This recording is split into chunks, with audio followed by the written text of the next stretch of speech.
evening, Monday evening, out for a bit of a night nature walk. So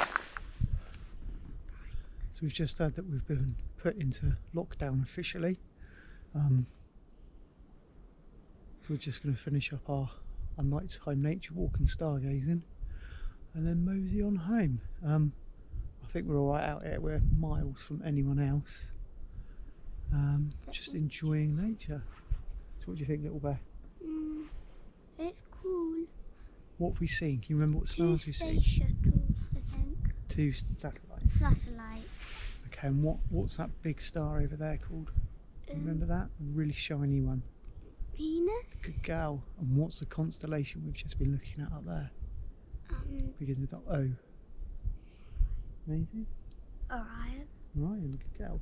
And what have we been learning about navigation? What star can help us with navigating? The North Star. North Star. How do we find the North Star?